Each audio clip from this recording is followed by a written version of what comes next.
bienvenido y cuéntenos un poco qué es lo que está pasando en Venezuela para que la gente decida dejar su hogar e irse a buscar otros rumbos. Bueno, muchas gracias, Juan David, por esta oportunidad de compartir con toda la gente que nos está viendo por Facebook y por aquí por Zoom en este conversatorio. Bueno, la situación de Venezuela, mucha gente no, como dices tú, no la entiende, no sabe lo que pasa aquí. Es una situación muy compleja. Nosotros vivimos en Venezuela lo que se llama una crisis humanitaria compleja. Es una situación de mucha incertidumbre, desde el punto de vista económico, desde el punto de vista político, desde el punto de vista social. Y bueno, eso ha hecho, esa incertidumbre yo creo que es el principal motivo para que la gente tome la decisión de emigrar, tome la decisión de dejar el país, traspasar la frontera. Y esa incertidumbre puede estar también potenciada por situaciones concretas que son las que generan esa incertidumbre social que vivimos todos los venezolanos. En el caso de Venezuela y en el caso de las fronteras y de todo lo que está viviendo nuestro país, tenemos ciertamente una emergencia desde el punto de vista económico. Es decir, hay un problema muy fuerte desde el punto de vista de la economía, ¿no? Tenemos un salario mínimo, por ejemplo, que se ubica en los $4 mensuales, ¿verdad? Un salario mínimo, cuando la canasta alimentaria se ubica en aproximadamente $252. Entonces, ya sacándolo por allí, cualquier persona que tenga un trabajo. Creo que perdimos a Eduardo en este momento. Eduardo nos está acompañando desde Caracas, en Venezuela, y quizás durante el conversatorio vamos a tener algunos problemas de comunicación, pero él nos lo dejó muy claro que eventualmente va a volver a conectarse y va a estar acompañándonos de nuevo. Pero entonces, mientras Eduardo vuelve, yo quiero que empecemos ya con una discusión que nos reúne en este caso concreto por cuenta de los informes que está lanzando el Servicio Jesuita a Refugiados, de la situación en las fronteras, en particular de Apure y Arauca, en los llanos colombo-venezolanos, y la situación en la frontera ¿Aló? sur de Colombia con Ecuador. Eduardo, ya te tenemos de regreso, ¿nos estás escuchando? Sí, perfectamente. Sí, perfectamente los escucho. Vamos Adelante. sí, no sé en dónde me quedé, pero les hablaba un poco de la Estábamos situación en la económica parte del en que la salario situación mínimo de Venezuela. económica de los venezolanos, por cuenta también del salario mínimo y de alguna destrucción del empleo, pues también los lleva a que salgan de su país. Exactamente, exactamente. Entonces, teniendo esa realidad económica, pues de un salario mínimo que cualquier actividad, lo que es normal que la gente pueda vivir de un docente que viva de su trabajo, un médico que viva de su trabajo, cualquier profesión, pues es muy cuesta arriba. Es algo que lo que es la normalidad es algo que es completamente cuesta arriba. Entonces, eso hace que la gente, para poder subsistir, tiene que necesariamente ingeniárselas para poder lograr tener otras fuentes de ingreso que realmente están muy escasas dentro del país. Hay una gran escasez de otras fuentes de ingreso alternativas. Y además de eso, aunado a un problema de tensión y de conflicto social que existe en Venezuela. Es decir, hay toda una propuesta, ¿verdad?, política y social desde las instancias del Estado, y hay un descontento que no se ha podido capitalizar desde el punto de vista de cómo normalmente se capitalizan los descontentos dentro del punto de vista político de una sociedad democrática. Que existan unos partidos que puedan capitalizar ese descontento, ofrecer propuestas y dentro del margen de la constitucionalidad poder entonces ofrecer alternativas para que la gente pueda decir, bueno, ahorita estamos mal, pero cuando activemos este mecanismo constitucional, este mecanismo de elecciones, etcétera, podemos cambiar esto, podemos cambiar lo otro. Esas alternativas en mucha gente en el país no las ve posibles, no las ve viables.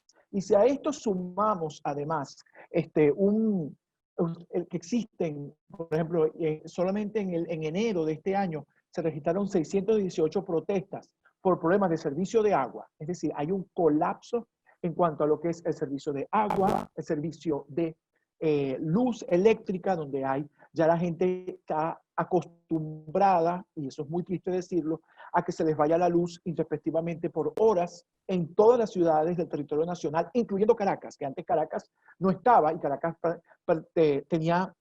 conservaba un servicio público de luz o de energía eléctrica más o menos estable. Ya no, ya ni siquiera Caracas tiene, o hay áreas enteras de Caracas que están en apagones sin saber cuándo se va y cuándo regresa la energía eléctrica.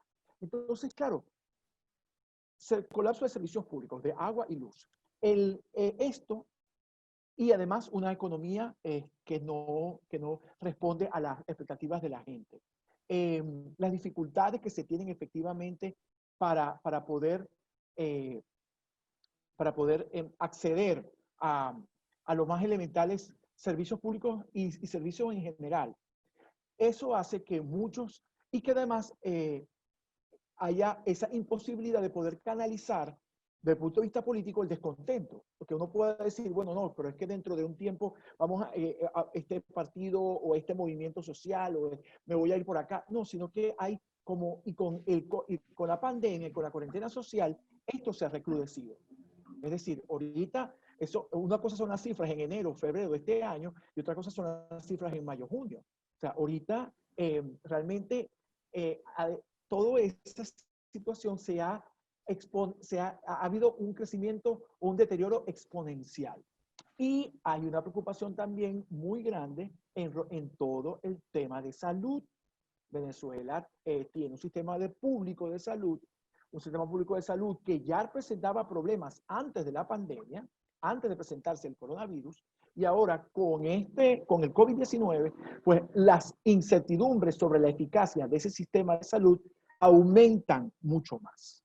Entonces, eso hace que la gente cuando asume o cuando decide volver o cuando decide irse, pues muchas veces esa es lo que motiva a tanta gente el salir de Venezuela o en el caso de pensarse muy bien el regresar, porque ciertamente las condiciones generales del país no se han modificado en el deterioro que ha habido en los últimos años, y además, por el contexto COVID, se han recrudecido en relación a la crisis de los servicios públicos, de la economía y de la crisis social que actualmente vivimos los venezolanos. Gracias. Gracias, Eduardo. Y precisamente mencionabas varios temas que abordan en el informe de la situación en la frontera Apure-Arauca. Dentro de esos, uno de los más preocupantes, por ejemplo, es la imposibilidad para acceder al derecho de la salud. En el informe se aborda de manera muy amplia. De hecho, todos los que nos están siguiendo pueden visitar la página web del Servicio Jesuita de Refugiados. Allí pueden descargar los dos informes de los que vamos a estar hablando. Pero en este informe se menciona que, por un lado, los venezolanos se enfrentan a una dificultad en su país para acceder a servicios de salud, que era una de las cosas que mencionabas, porque o no hay insumos médicos, o no hay capacidad hospitalaria, o no hay incluso personal médico para atender. Y esa es una de las razones por las que deciden salir de su país, pero según este informe, cuando llegan incluso a Colombia a buscar estos servicios, en la frontera con Arauca tampoco encuentran un sistema de salud que los satisfaga, porque hay unas problemáticas históricas, unas problemáticas coyunturales del sistema de salud colombiano y de las capacidades en últimas también de un país con los recursos que tiene Colombia.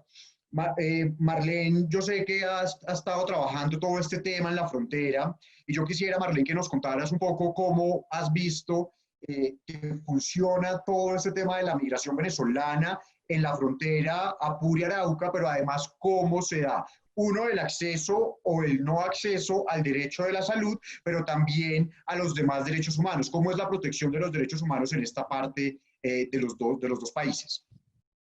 Claro que sí, mira, un saludo especial para todos quienes nos están escuchando.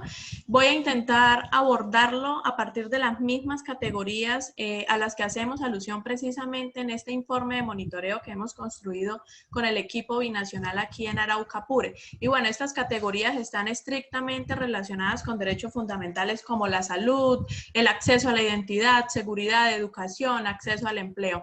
Pero antes de abordar de manera más cercana el acceso a los derechos fundamentales específicamente en esta frontera, quiero que tengamos en cuenta tres factores o tres elementos del contexto que vienen a ser muy importantes precisamente para ese análisis que hemos hecho de la situación acá desde el equipo binacional.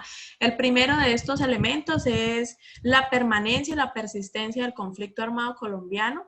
El segundo elemento es la llegada masiva de población migrante y refugiada a la frontera, pero quiero hacer un énfasis especial allí y es cómo desde el Servicio Jesuita de Refugiados nos hacemos mucho más cercanos al enfoque que plantea la CIDH para analizar la llegada masiva de la población venezolana al país, y es pensar la situación en Venezuela desde la postura de que existe una crisis humanitaria compleja, ¿no?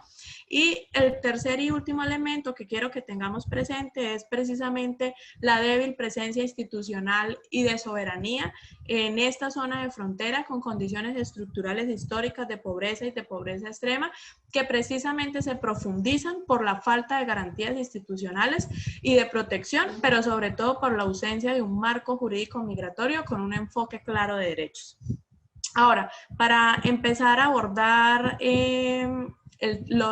sobre todo el acceso a los derechos fundamentales, quiero mencionar que este informe lo hemos hecho también concentrándonos en determinados grupos poblacionales. Estos son la comunidad LGBTIQ, madres gestantes y los niños, niñas y adolescentes. Y para empezar a abordar sobre todo este tema de salud, quiero mencionar que desde la atención que hacemos en la oficina binacional podemos asegurar que por lo menos ese 50% de las personas que acompañamos cruzan la frontera con la expectativa de acceder precisamente a servicios médicos, a exámenes médicos, medicamentos o cualquier otro tipo de servicios médicos relacionados. Estos son precisamente servicios a los que la población no puede acceder en Venezuela, pero tampoco en la zona de frontera en Apure. Por lo tanto, cruza hacia este lado. Y bueno, esto es claramente, indudablemente, un riesgo para su vida y su dignidad humana. Según datos de Migración Colombia, los más actualizados en el año 2020, en Arauca tenemos una población de 46.900 personas de nacionalidad venezolana. De estas personas, solamente 14.500 han accedido al PEP. El PEP es el Permiso Especial de Permanencia, otorga un estatus de regularidad en el país. Ahora, de estas personas, además, hay 390 personas solicitantes de refugio. ¿Qué implica esto? Bueno, pues que alrededor de 32.000 personas de las que han llegado a nuestro municipio, a este departamento en Colombia, no tienen ningún estatus de regularidad, por lo tanto se ven gravemente afectadas, pues migran hacia acá para acceder a servicios de salud, pero no van a poder acceder a ningún tipo de servicio para el control de sus enfermedades crónicas, degenerativas o para acceder a tratamientos de alto nivel e incluso a intervenciones quirúrgicas necesarias.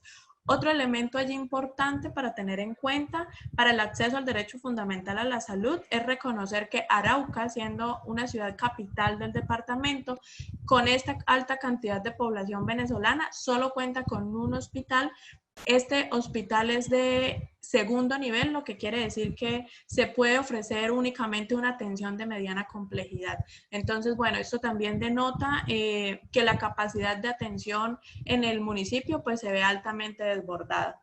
Ahora, si abordamos los temas relacionados a la identidad, en definitiva persisten los riesgos de apatridia a pesar de los esfuerzos recientes del Estado por reconocer la nacionalidad colombiana por nacimiento de hijos de personas extranjeras, pero además sabemos que muchos de los migrantes que llegan a Colombia lo hacen sin la posibilidad de acceder a un pasaporte en su país de origen.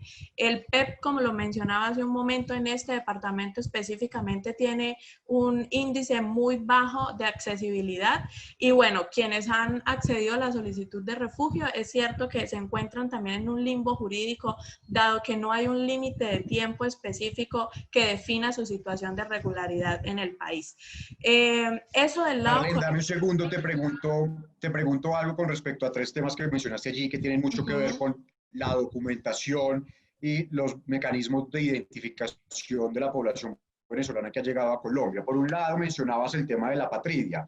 El gobierno colombiano el año pasado sacó una ley con ayuda de la Defensoría del Pueblo, de la Procuraduría, de diferentes organizaciones venezolanas, precisamente preocupado y consciente de que desde el 2015 miles de niños de padres venezolanos habían nacido en Colombia y que se encontraban ante el riesgo de que su derecho a una nacionalidad se viera vulnerado porque, como se habían roto las relaciones diplomáticas entre Colombia y Venezuela, no había una embajada que pudiera registrarlos como ciudadanos venezolanos y tampoco se estaban registrando como ciudadanos colombianos.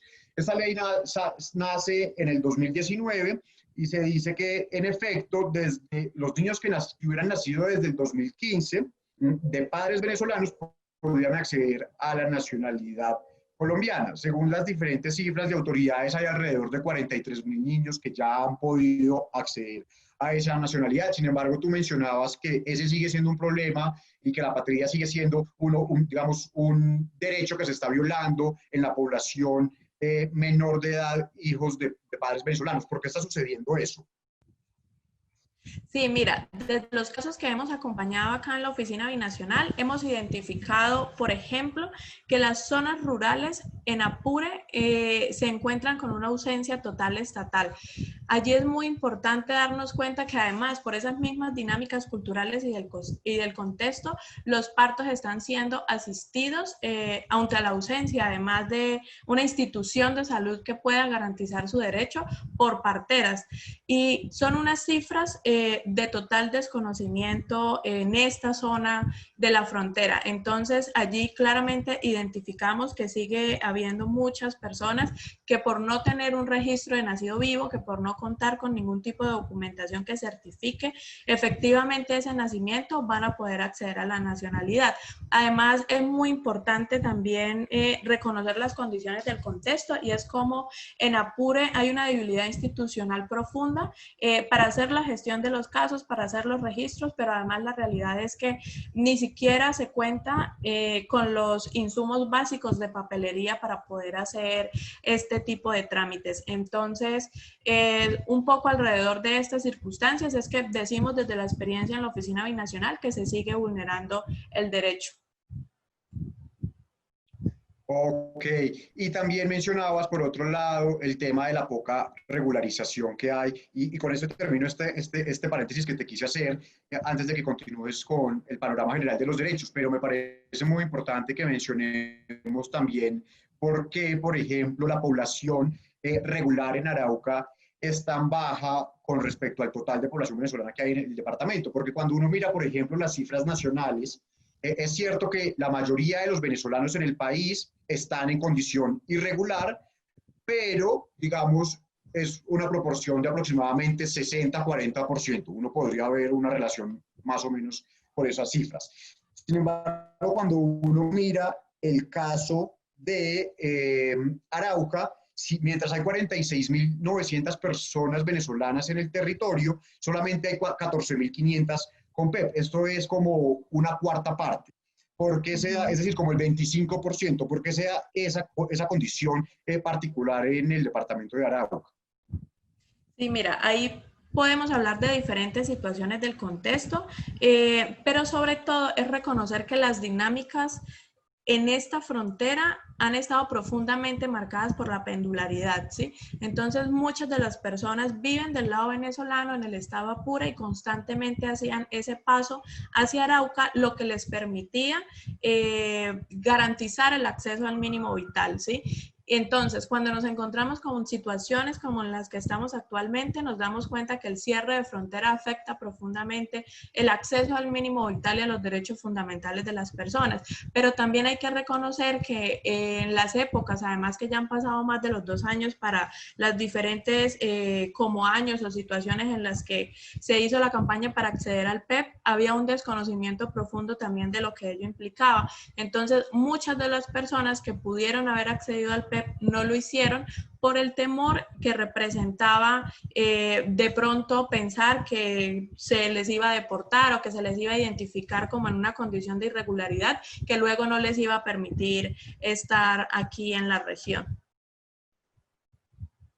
Ok, ahora sí, si quieres, Marlene, continuemos entonces un poco con este panorama que nos estabas diciendo de los derechos. Y yo quiero, si quieres, podemos hacer una primera parte y más adelante podemos volver en todo este panorama de la frontera. Yo quiero que hablemos un poco como de esa falta de soberanía que mencionabas que sucede tanto en territorio venezolano como en territorio colombiano. Actualmente hay unos grupos armados organizados, unos grupos irregulares, hay bandas criminales que están imponiendo la ley en muchos territorios de ambos estados y que en últimas también vulneran de diferentes maneras los derechos humanos de las poblaciones. Un poco quisiera que nos contaras al respecto.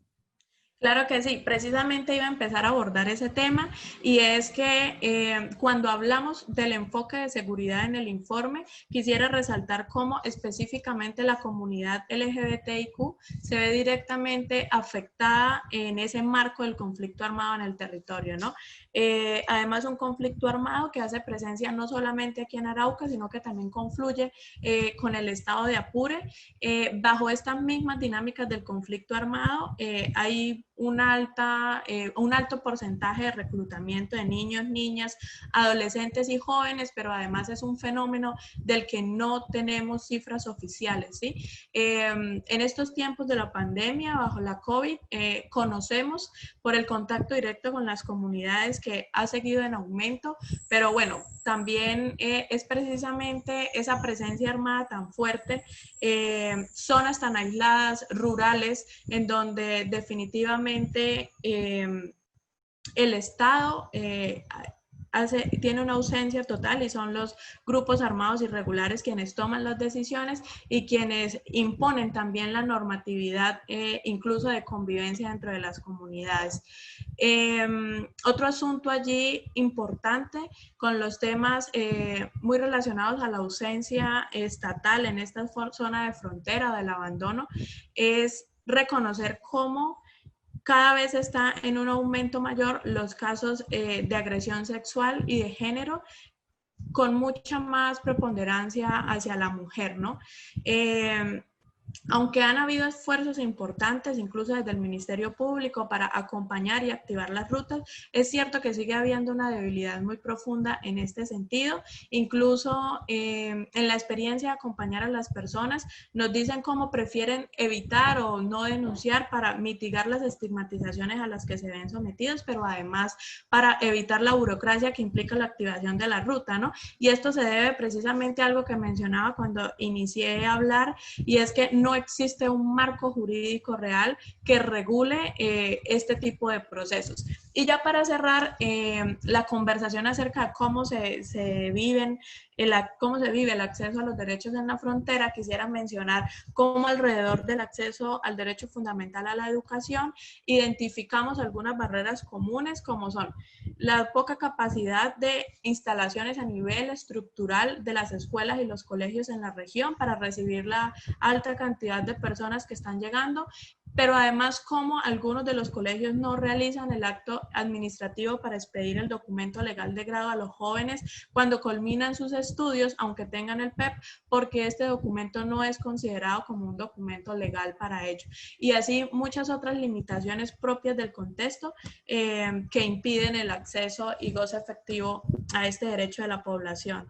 Niños, niñas, adolescentes y jóvenes en la frontera Arauca-Apure. Eso que mencionas, Marlene, me parece muy interesante. Ahorita yo creo que podemos volver un poco más a profundidad sobre esos temas, porque pones por un lado de relieve esas violencias basadas en género que le suceden a las mujeres en el, digamos, en el marco del conflicto, pero en el marco de la migración, en el marco de la desprotección, pero que también está sucediendo, por ejemplo, a la población LGTBI en estos territorios. Yo quisiera que ahorita abordemos un poco más eso, porque Colombia tiene toda una historia, por ejemplo, de usar el cuerpo de la mujer como campo de guerra, ¿sí? Pero yo sé que en estos contextos de migración y en estos contextos fronterizos, pues empiezan a dar unas dinámicas que, además de ver a la mujer como como el cuerpo de la mujer como un campo de guerra, se empieza a vulnerar otros derechos, por ejemplo, a través de la trata de personas, de la inducción a la prostitución, y yo creo que esos son temas muy importantes que debemos abordar ahorita, y también dentro de esos el tema del acceso a la educación por parte de los niños, niñas y adolescentes, que si bien se supone que está garantizado por ley, incluso para aquellos que no tienen un estatus regular, pues empiezan a haber allí unos vacíos jurídicos, unas trabas que dificultan el disfrute total de ese derecho. Pero antes de que vayamos a ese lado, yo quiero darle la palabra a Socorro Ramírez para que Socorro nos cuente un poco cómo asume ella esta situación que estamos viviendo en la frontera colombo-venezolana, en este momento en particular de la historia. Quizás podemos hablarlo de los últimos 5 años, si lo miramos con respecto a la historia que hemos vivido como dos naciones hermanas, dos naciones que comparten una frontera de más de 2.000 kilómetros, que han estado conectadas intrínsecamente y que yo sé que usted ha estudiado mucho. Hace alrededor de 3 años, les cuento una anécdota muy particular, yo estuve recorriendo el río Arauca a lo largo de varios municipios, y me decía un niño incluso, o un joven araucano en ese momento, me contaba la anécdota de que por allá en los años 80, cuando un presidente de Colombia fue a visitar Arauca, le preguntaba, se encontró con un niño y le preguntó que quién era el presidente. Y él terminó diciendo que el nombre de quién era el presidente venezolano en ese momento. Y lo mismo sucedía, por ejemplo, con el tema de los himnos. Y es que los niños de Arauca terminaban cantando el himno venezolano, porque allí la frontera, y ustedes más que nadie lo saben, pues es una frontera que simplemente existe en los mapas. Es una frontera que no existe muchas veces en la mentalidad de las poblaciones que se consideran en últimas partes de ese gran territorio del Apure araucano. Entonces, Socorro, yo quisiera que nos cuentes un poco como ese contexto y cómo asumes la situación en este momento de la historia que atravesamos. Gracias, Juan David. Saludo a todos los colegas con los que compartimos esta reflexión y a las personas que están vinculadas a la reunión. En efecto, la frontera colombo-venezolana está muy profundamente marcada por una historia de una relación que ha oscilado entre el conflicto y la cooperación, y que ha marcado muy profundamente la manera como los centros políticos nacionales se aproximan a la frontera. Después de haber sido un solo país, Colombia y Venezuela gastaron los primeros 100 años de su relación en delimitar la frontera terrestre, y a cada lado quedó la sensación de pérdida territorial. Entonces hay una mirada de la frontera como la línea limítrofe, que es lo que en frontera llaman la raya, que es una raya invisible.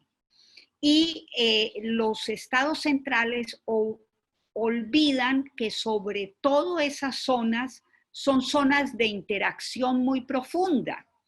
Tenemos a lo largo de la frontera colombo-venezolana 13 etnias compartidas que piensan su territorio de manera transfronteriza, que tienen unas dinámicas de relación con el territorio muy distintas a como las piensa Bogotá y Caracas, y que dependen para su subsistencia de la relación con el otro lado. Pero eso cuesta trabajo que las capitales lo entiendan, y más cuando están obsesionadas con el tema limítrofe. que ha sido muy traumático en el caso Colombo venezolano, y se delimitó la raya terrestre, pero no la marítima. Y eso es fuente recurrente de desconfianza. Entonces, el reducir la frontera a la raya y no ver esas interacciones trae unos daños sobre los derechos de las poblaciones tremendos, que se ven agravados en momentos críticos como este, de fuerte migración que ha sido para ambos lados. Durante muchos años fue Colombia, desde Colombia que, o cuando la Venezuela saudita, los precios del petróleo muy altos generaban unas posibilidades de ingreso. Mucha gente colombiana fue a buscar ingresos a Venezuela. Y cuando el conflicto armado se agudizó en esa frontera, mucha gente pasó al otro lado a buscar algún tipo de protección. Ahora la tortilla se volteó y del éxodo venezolano están llegando muchos de esos colombianos que fueron, pero están llegando con familia binacional. Y están llegando muchísimos venezolanos que han ido cambiando, han sido momentos muy distintos, pero muchos de ellos se ubican y se quedan en la zona fronteriza porque, como decía Marlene, hay ese peso de esa migración pendular que marca muchísimo esos territorios. Entonces, el que las zonas fronterizas sean zonas de fuerte interacción, en primer lugar poblacional, pero también ambiental. Miren ustedes que en varios ámbitos fronterizos, cada lado tiene un parque nacional, porque considera que los ecosistemas que están allí son compartidos y son estratégicos, y muchas veces la veta carbonífera o de petróleo está a ambos lados, pero no ha habido capacidad de manejo cooperativo ni de esas poblaciones compartidas, ni de recursos estratégicos que en momentos de cambio climático global le daría a los dos países una capacidad extraordinaria para incidir en negociaciones ambientales. Entonces, en un momento como este, de fuerte migración venezolana buscando alternativas, pues el país primero, el más obvio, es el mayor vecino, a donde buscan algún nivel de ingreso, de servicio básico, pero se enfrentan con que las zonas fronterizas son zonas periféricas, marginadas, de enorme informalidad, de muy pocas oportunidades de generación de empleo, de muy pocos proyectos productivos, donde predomina también la informalidad, y eso hace que sin una capacidad binacional para hacerle frente a esas problemáticas compartidas y sin ninguna capacidad tampoco local, porque son institucionalidades muy precarias. La institucionalidad en Arauca, por ejemplo, o ya lo mencionaban también para el caso de Apure, es sumamente precaria, y cuando el Estado central hace presencia, piensa en primer lugar en la presencia militar o policial, pero no en las dinámicas que articulen alternativas en las zonas fronterizas.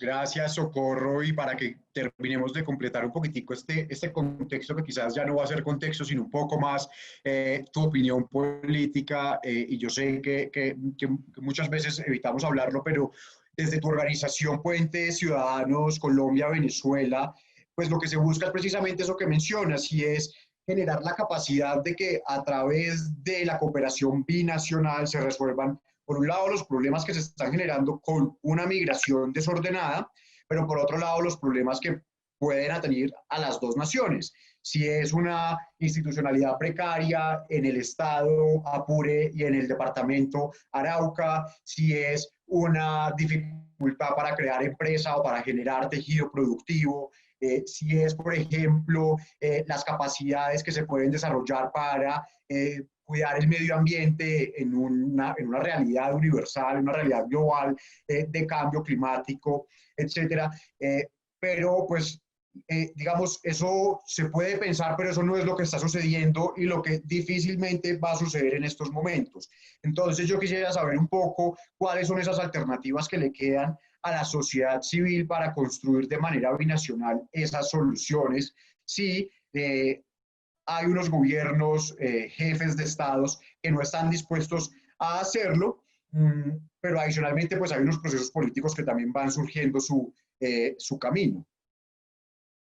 Bueno, muy importante que las sociedades asuman su papel, incluso en el caso colombiano, la propia Constitución le da posibilidades de iniciativas ciudadanas y también a las autoridades locales. Eso es muy importante. Puentes Ciudadanos, Colombia-Venezuela tuvo en enero una reunión muy interesante con alcaldes y gobernadores que iniciaban su periodo en esas zonas fronterizas y justamente les queríamos plantear la necesidad de que asumieran las facultades que la Constitución colombiana les da, entendiendo que están en zonas de mucha interacción que requieren de cooperación, de diálogo con su par del otro lado, porque en medio de la ruptura en que estamos de todos los nexos legales, diplomáticos, consulares, los efectos sobre la población son muy dañinos. Entonces hay que multiplicar los nexos positivos entre comunidades, entre universidades, entre alcaldes y gobernadores, entre quienes generan dinámicas positivas a ambos lados. Eso permite un seguimiento compartido de la situación y permite, si no resolver la necesidad de una actuación conjunta frente a fenómenos tan complejos como los que se están viviendo, por lo menos desde la diplomacia local y desde la diplomacia ciudadana, tender puentes para tratar de conectar y fortalecer esos nexos positivos entre las dos sociedades, dado que los dos gobiernos centrales al máximo cuando en el poco intento que hicieron ahora durante la pandemia de hablar gracias a la posibilidad que la Organización Panamericana de la Salud les abrió, no lograron concretar ni siquiera un tipo de coordinación frente a la magnitud de esta problemática. Entonces es muy importante desde las sociedades, desde distintas organizaciones locales y desde las autoridades locales se pueda desarrollar un diálogo fluido. En este momento, por ejemplo, una de las experiencias interesantes que se contó en este evento de Puentes Ciudadanos con alcaldes y gobernadores de frontera fue el diálogo muy interesante que han construido con mesas de trabajo la Gobernación de Norte de Santander y la del Táchira, que son zonas totalmente conurbanadas, que no se pueden pensar de un solo lado. Son interacciones poblacionales, mercados de trabajo, circuitos de diversa naturaleza que al cerrar los gobiernos, los nexos legales, pues están dejando a las poblaciones en manos de las bandas armadas criminales que controlan las trochas en la medida en que esos pocos pasos formales de frontera están cerrados y no pueden regular esas dinámicas. Están los dos estados dejándole a la criminalidad que arbitre y ponga sus normas irregulares, lo que termina, como ya muy bien lo decían, en trata de personas, en abuso de mujeres, en abuso de personas, en dinámicas sumamente graves que están, en lugar de hacerle frente a una problemática tan aguda, la están agravando. De acuerdo, Socorro, precisamente eso quería decir en honor a la verdad y antes de darle la palabra a Lina para que nos cuente lo que está sucediendo en la frontera colombo-ecuatoriana. Hemos visto una experiencia muy interesante de diplomacia local entre, por ejemplo, el gerente de la frontera de norte de Santander, Víctor Bautista, con el estado de Táchira y con la gobernadora Lady Gómez. Ese ha sido, a pesar de las dificultades de que las autoridades migratorias sigan siendo, dependiendo del orden central, pues permite una coordinación, digamos, un poco mayor, al menos con conocimiento de información, con coordinación en algunos aspectos. Eso es muy interesante. Y antes de darle la palabra a Lina, que es lo que quería, yo quisiera saber, Marlen, ustedes cómo han visto rápidamente esa relación entre los gobiernos locales del departamento de Arauca y del estado de Apure. Porque de hecho ahorita durante la pandemia tuvimos un caso de quizás desinformación, quizás falta de coordinación o quizás falta de esa diplomacia de gobiernos locales, en donde no se supo por un momento si en efecto estaban permitiendo ingresar a venezolanos retornados, porque el gobernador del departamento de Arauca en algún momento dijo que no lo estaban permitiendo las autoridades venezolanas, pero minutos después, horas después, el gobernador del estado de Apure precisamente salió a desmentir esa información. Entonces allí se ve un poco esa descoordinación y esa falta de cooperación y de diplomacia local. ¿Ustedes cómo lo ven? Sí, efectivamente, como usted mencionaba, no hay una coordinación además del canal humanitario que se ha establecido para acompañar los retornos, ¿no?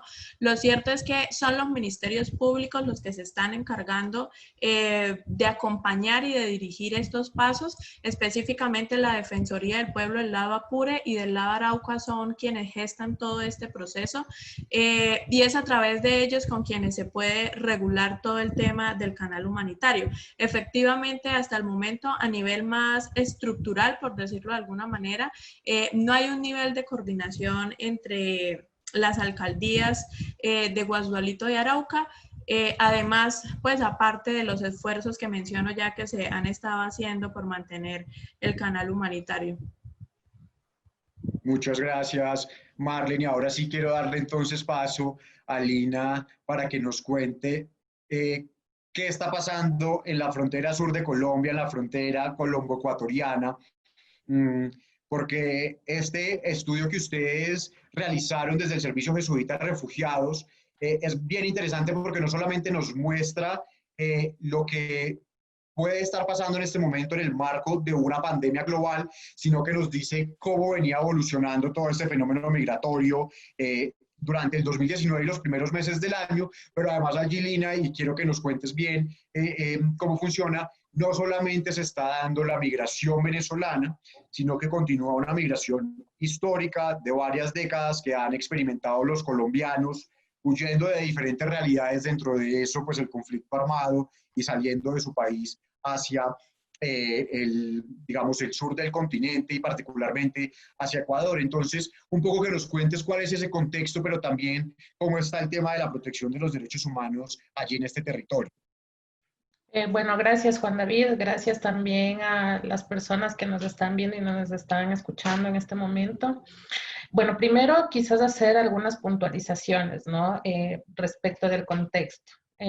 Nuestra provincia históricamente ha tenido una relación cercana con el departamento de Nariño, ¿no? Entonces, tenemos una frontera bastante permeable, de hecho, hay aproximadamente entre 27 y 28 pasos informales en este momento, además del formalmente reconocido como es el puente de Rumichaca, pero que digamos en toda esta realidad, en toda esta dinámica de la realidad de la región fronteriza Nariño-Carchi, han dinamizado otro tipo de intercambios y se han ido tejiendo otro tipo de relaciones, ¿no?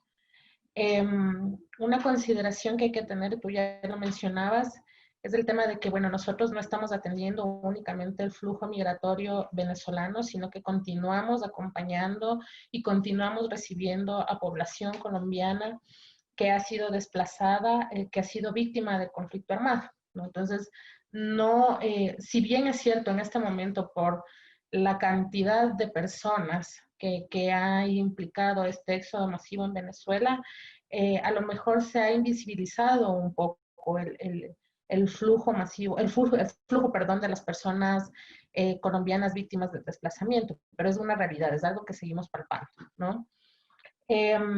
Nosotros en este momento tenemos una economía bastante deprimida aquí en este punto de frontera, ¿no? Y pues esto evidencia también muchas de las dificultades estructurales que se tienen en toda la región de frontera, ¿no? No solamente hablando específicamente de este punto en Carchi, sino también de la parte de Esmeraldas, Nariño y la parte Sucumbíos, Putumayo, ¿no? Entonces, digamos, estas condiciones han, digamos, posibilitado que los puntos de frontera sean puntos que históricamente han sido abandonados por los estados, ¿no? Y que pues quizás a lo mejor las políticas que se han establecido para atender estas regiones han apuntado a otros ámbitos de desarrollo, entre comillas, ¿no? Que, digamos, no han tenido un buen efecto en los pueblos que están asentados en estas zonas, ¿no? Un poco la caracterización de los flujos, además de tener estas dos procedencias, ¿no? Tanto de la población venezolana como la población colombiana, hemos podido identificar que ahora con un poco más de peso hay muchos matices, ¿no? En estos flujos. Hay mucha complejidad porque se han identificado que son flujos mixtos, ¿no? Es decir, que ya no tienes un solo motivo o una sola razón por la cual la gente decide salir de su lugar de origen, ¿no? Y pues eso hace que muchas veces también, para efectos, por ejemplo, de la protección internacional, se limite mucho más el acceso, ¿no? a la condición de refugiado. Por último, bueno, no menos importante, estamos en un contexto de pandemia en este momento y este mismo contexto ha hecho que se reconfigure el escenario en términos de garantías y protección de derechos humanos, ¿no? Entonces, por ejemplo, aquí vemos que una de las mayores dificultades es el tema de la regularización migratoria, ¿no? Se han impuesto algunas políticas migratorias inflexibles, razón por la cual las personas deciden permanecer en frontera en situación irregular además, ¿no? En el caso particular de las personas venezolanas, este punto de frontera era un lugar de tránsito, pero ante las medidas tomadas en cuanto a políticas migratorias, lo que era un punto de tránsito ahora se ha constituido más bien como en un lugar obligado de destino, ¿no? Otras personas que pues prefieren definitivamente aventurarse a riesgo de que sus derechos pues sean vulnerados durante el tránsito, prefieren pasar por lugares, por pasos clandestinos, eludiendo los controles migratorios. Entonces esa es una preocupación que tenemos desde todas las organizaciones que estamos haciendo presencia en este punto de frontera. Más o menos hay una estadística de que se estima que hay entre 360,000 personas, 360,000 o 400,000 personas venezolanas aquí en el territorio ecuatoriano.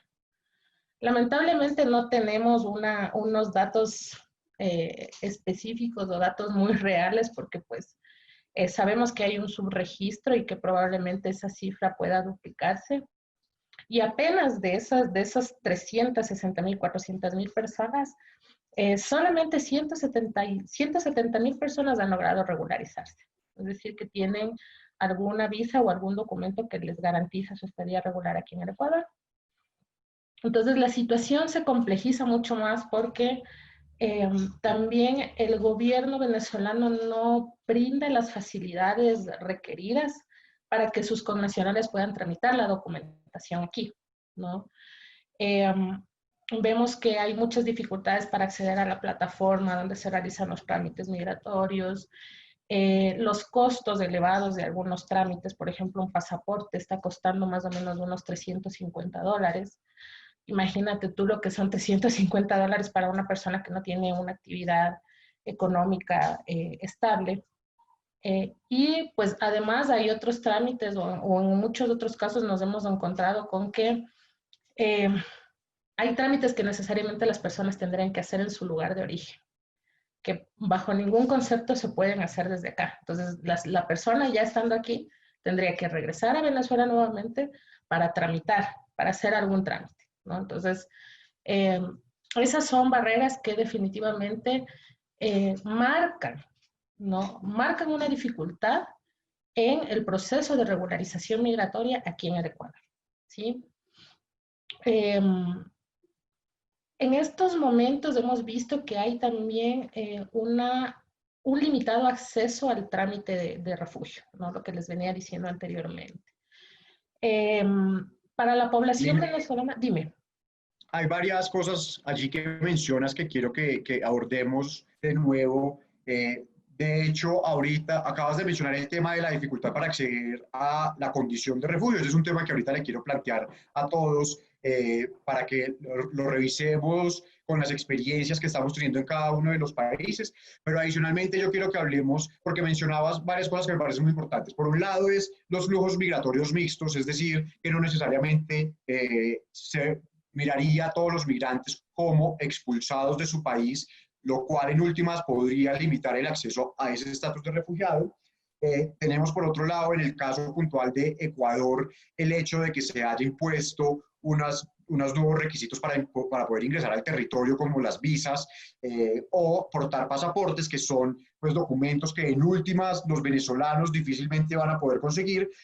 Y adicionalmente, entonces, mencionabas el hecho de que a raíz de estas situaciones, cada vez más venezolanos están pasando por pasos informales. Lo que te quiero preguntar es lo siguiente, que también hemos visto en los últimos meses y que lo han reportado diferentes comunidades, y es la violación de derechos humanos por parte de grupos armados, pero además también por parte de autoridades de ambos países que quieren o usufructuarse, digamos, de esa vulnerabilidad, extorsionar, cobrar vacunas, cobrar un dinero para permitir el paso, la movilidad de la población. Entonces, un poco quiero que nos ayudes a comprender ese contexto en la frontera en particular, con las nuevas imposiciones del gobierno ecuatoriano, del Estado ecuatoriano, con la realidad de un territorio en donde sigue habiendo presencia de grupos armados organizados y con la realidad de una corrupción de las autoridades, de la fuerza pública y de las fuerzas militares que terminan vulnerando también los derechos de la población. ¿Cómo lo han visto ustedes? Pues bueno, mira, nosotros hemos palpado muy de cerca que las personas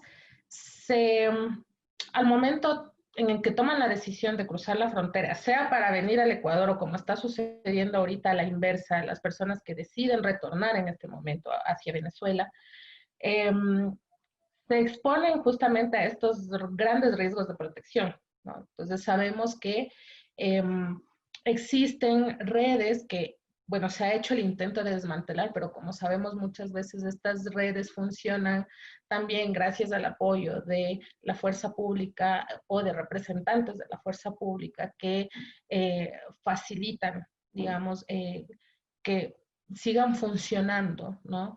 Entonces, se expone a la gente a riesgos mucho mayores, ¿no? Recientemente, hace como unos 15 días más o menos, conocimos de una pequeña banda de personas que estaban cobrando o que estaban extorsionando, que estaban solicitando un pequeño pago para ayudar a pasar a las familias venezolanas que querían retornar al lado colombiano para llegar hasta Venezuela, les estaban cobrando un valor adicional en vista de que pues, los pasos formales están cerrados. Entonces, siempre hay una sensación de riesgo en la gente, ¿no? Las personas identifican esta situación de riesgo, pero ante la necesidad de buscar quizás mejorar las condiciones de vida o buscar unas condiciones de vida más dignas, asumen el riesgo de pagar a una persona desconocida o incluso personas que pertenecen a grupos armados que anteriormente eran los reconocidos, digamos, antes de la firma del acuerdo de paz y que ahora se han reconfigurado. Entonces tienes toda una serie de mafias que finalmente acaban por quedarse en este cordón fronterizo, aun cuando hay presencia de la fuerza pública, porque sabemos que en todos estos puntos estratégicos hay presencia de la fuerza pública, hay ejército, hay policía, pero se siguen promoviendo este tipo de acciones ilícitas que ponen en riesgo a la población que está cruzando de un lado a otro de la frontera, ¿no? Sí, de acuerdo. Y ahora sí quiero plantear esta pregunta y empiezo contigo, pero quiero que la respondan también Marlene, Socorro y Eduardo, y es ese acceso a la condición o al estatus de refugiado en los países de acogida, en este caso en particular en Colombia y en Ecuador. Nosotros en el proyecto Migración Venezuela, precisamente el fin de semana que se celebró el Día del Refugiado, sacamos un especial al que llamábamos Colombia un refugio distante, porque cuando se miran las cifras y cuando se mira la realidad de los venezolanos que están llegando a Colombia, entonces tenemos por un lado que 1.800.000 venezolanos han llegado y el discurso es que huyen de Venezuela porque hay una violación sistemática y masiva de los derechos humanos, una dictadura, hay problemas de orden público, etcétera. Pero cuando llegas a Colombia solamente hay 17.000 solicitantes de refugio y de esos 17.000 solamente se le ha brindado el estatus de refugiado a 140 personas. 140 personas de 1.800.000, es una cifra ínfima. Y en Ecuador sabemos que hay unas cifras un poco mayores y que incluso llegan a los 1.000, 2.000, ya me corregirás, pero también se han enfrentado a esa dificultad y pasa por todo un tema político de si vamos a considerar o no a los venezolanos sujetos de protección internacional, pero sujetos también del estatus de refugiado. Entonces, yo quisiera empezar primero con Eduardo. Eduardo, que además ha estado en Venezuela también, digamos, revisando toda la situación que se vive actualmente, pero que ha vivido y ha visto cómo Venezuela también en otros momentos enfrentó la misma problemática, reconociendo, por ejemplo, a los colombianos como refugiados o no. ¿Cómo lo asumes, Eduardo, y cómo lo ves en este momento? Y nosotros como Servicios de Ciudad Refugiados siempre hemos sido hemos instado, ¿no?, a que nuestros países en la región, incluyendo Venezuela, Colombia, sigan los principios de la Declaración de Cartagena, que son principios mucho más amplios e inclusivos en relación a la protección del refugiado, donde no hace falta una prueba de una persecución con un agente de persecución específico de la persona que te amenazó o que te boleteó, sino que cuando la persona manifiesta ese temor fundado por una violación de sus derechos que esa persona aduce en el territorio respectivo, bueno, que se le dé la protección que esta persona necesita. O sea, nosotros vamos mucho más allá de lo que puede ser un término jurídico, una categoría jurídica, por muy plausible y hermosa que sea la categoría de los refugiados, que es una conquista del derecho internacional humanitario, pero nosotros vemos esto mucho más como región. Es decir, nosotros como región somos una región con mucha fortaleza, pero también con muchas fragilidades. Y Cartagena dio cuenta de eso. Cartagena fue un hito para poder asumir como región un problema que ocurría en un territorio determinado de la región, independientemente de las consideraciones ideológicas o políticas que tenga esa situación. Entonces, nosotros aspiramos que también de la misma manera sea tratado este asunto que está ocurriendo en Venezuela y que así como ocurre en Venezuela, puede seguir ocurriendo en Colombia, pero muchas comunidades en Colombia están entrampadas dentro del conflicto armado, o puede ocurrir eventualmente en Perú y en Ecuador, en el caso de que colapse, como está colapsando en Venezuela, la situación de servicios públicos en algunas de sus comunidades, fronterizas o no. Entonces, para mí, lo que nos tiene que llamar a la reflexión como sociedad civil es impulsar una iniciativa regional en la línea de Cartagena, para la atención de este tipo de situaciones, donde ahorita los venezolanos somos los protagonistas lamentablemente. O sea, por eso para mí toda esta migración venezolana, para mí son todos migrantes forzados. O sea, y aquí solamente hay gente que se haya ido con un empleo asegurado en el otro país respectivo. Los famosos expatriados son gente que realmente no está forzadamente en ese territorio. Para mí todos los demás son gente forzada, porque nadie quiere dejar su país. O sea, nadie quiere libremente dejar su país, a menos que haya oportunidades claras de tener una relación y de continuar la relación también con su gente en el país de origen. Entonces, aquí, gracias a la tecnología, ¿verdad? la gente puede mantener su relación, como no lo hacía hace 20 años, cuando comenzamos a recibir ese flujo de tantos colombianos que llegaron a Venezuela y que nosotros como servicio los atendíamos y nos cuestionábamos mucho cómo hacer para que pudieran mantener algunos vínculos con su gente, con su familia, pero sin embargo eso siempre se veía como una amenaza, ¿por qué? Porque el derecho de los refugiados es muy estricto en relación a la posibilidad de retorno, etcétera, todo esto. Para nosotros, ahorita, esto es un problema que nos tiene que llamar a reflexión para unirnos como sociedad civil y poder exigir una respuesta de todos los estados, incluyendo el estado venezolano, de esta problemática, donde todos estamos implicados como sociedad civil, como estado, como iglesia, etcétera, y que podamos atenderla de manera eficiente y coordinada, porque no ha habido ni eficiencia ni coordinación hasta ahora, y la pandemia, porque eso es una situación que es mucho antes que la pandemia, y la pandemia lo ha visibilizado aún más.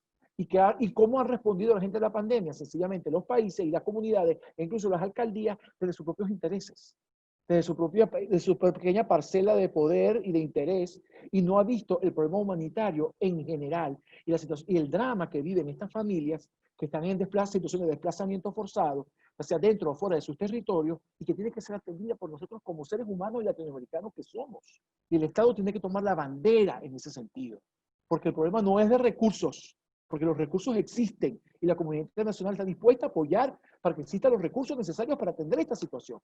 Pero no hay voluntad política para verlo de manera global, de manera unitaria, de manera que todas estas personas puedan acceder a un mínimo estándar de protección y de dignidad, cualquiera sea lo que ellos decidan libremente por hacer para enfrentar su situación, ya sea quedarse en un territorio, migrar a otro, o volver como el caso de los retornados venezolanos que están retornando. Gracias, Eduardo. Yo creo que ahorita Socorro también nos puede ayudar a analizar eso que mencionas de los recursos, de si existen o si hacen falta, y si en efecto esa es una de las causas por las que los estados han estado tan reticentes a reconocer a la población venezolana como refugiada. Pero antes de que hablemos con Socorro, yo quiero, Socorro, discúlpanos un segundo para que Marlene y Lina nos cuenten cómo ven esta situación del refugio y del estatus de refugiado en los territorios en donde están. Ahorita Marlene nos mencionaba que hay, ya no recuerdo muy bien la cifra, pero creo que era alrededor de 200 personas solicitantes de refugio, 300 personas solicitantes de refugio en Arauca. Y quisiera saber un poco por qué ese número es tan bajo y cómo han visto ustedes que el Estado colombiano responde a esas solicitudes. Sí, efectivamente, desde el servicio jesuita, desde el trabajo que hacemos también aquí en la Oficina Binacional, destacamos la necesidad, y me sumo a lo que decía el padre Eduardo, de aplicar esa definición ampliada de la categoría de refugiados de acuerdo a la Declaración de Cartagena. Y además, porque es importante pensar o destacar que es un instrumento jurídico vinculante tanto por el ordenamiento jurídico nacional, pero también por la jurisprudencia internacional. La realidad es que los venezolanos, las personas que llegan a territorio colombiano, son personas con necesidades de protección internacional y que aplican perfectamente a la ampliación de la categoría de la que se habla desde la Declaración de Cartagena. Ahora, ya hay otro elemento muy importante y es, quizá también para responder la pregunta que hacías, y es pensar que Colombia históricamente ha acompañado los procesos de las migraciones de una manera pensada más desde lo económico, pero además solamente como un país que históricamente ha sido expulsor, pero que nunca había recibido la población migrante. Entonces, ciertamente esto nos enfrenta a unos retos bastante profundos a los que el Estado colombiano pues no ha enfrentado con la disposición que se requiere, ¿no? Y con la profundidad que se requiere. Ahora, aquí en la región es importante, como decía también iniciando el conversatorio, y es que es una zona de frontera en el que el tema de la soberanía ha estado muy en entredicho, ¿no? Como la ausencia estatal y la capacidad institucional no da abasto con la cantidad de población que llega. Desde la experiencia de la oficina y el acompañamiento que hacemos, más del 50% de las personas que atendemos se acercan también con la intención de hacer solicitudes de refugio, ¿no? pero también vemos cómo se desborda esa capacidad. Ahora, la Oficina del Servicio Jesuita de Refugiados es la única oficina en el territorio que hace acompañamiento jurídico. Entonces, esto también pone en desventaja la capacidad de acompañar a la población con necesidad de protección internacional que llega aquí a la región, porque si bien habemos un número importante de organizaciones, aún también son respuestas pequeñas y nos quedamos también muy cortos pues ante toda la necesidad que se presenta aquí en el contexto.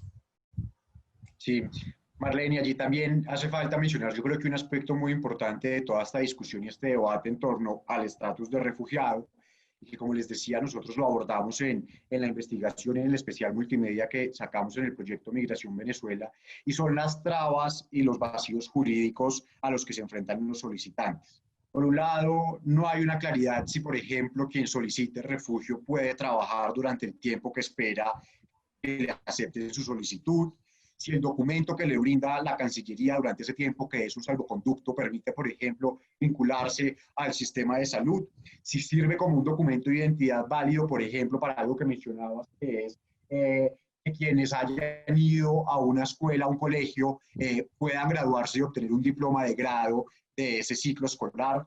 Y en fin, hay un sinnúmero de trabas que también pasan, por ejemplo, por desconocer cuánto tiempo va a durar esa solicitud de refugio.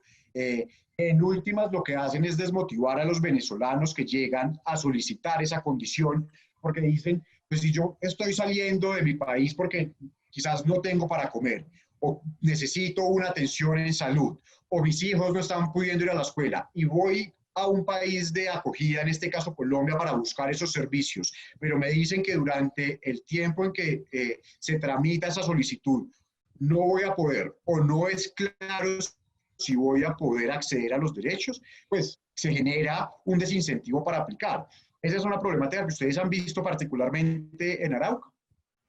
Sí, efectivamente es muy complejo porque son personas que vienen con unas vulnerabilidades muy profundas, pero que cuando desde el acompañamiento jurídico les explicamos que no van a poder trabajar, por lo menos de una manera formal, pues ciertamente esto desincentiva muchísimo. Pero además, para escenificar el acceso tan limitado a los derechos, a la violación sistemática de derechos que se someten las personas en Venezuela, pero también cuando llegan a Colombia, es un caso muy particular. Por ejemplo, las solicitudes de refugio acompañamos de manera especial cuando hay casos graves de salud, ¿no? Sabemos que la atención en Colombia de salud es solamente un nivel de urgencias. Entonces, allí se hace necesario hacer una solicitud de refugio para que la persona pueda acceder al sistema de salud, pero nos encontramos con otra barrera, y es que las personas, antes de estar en el sistema de salud, deben hacer una declaración ante el CISBEN, ¿no?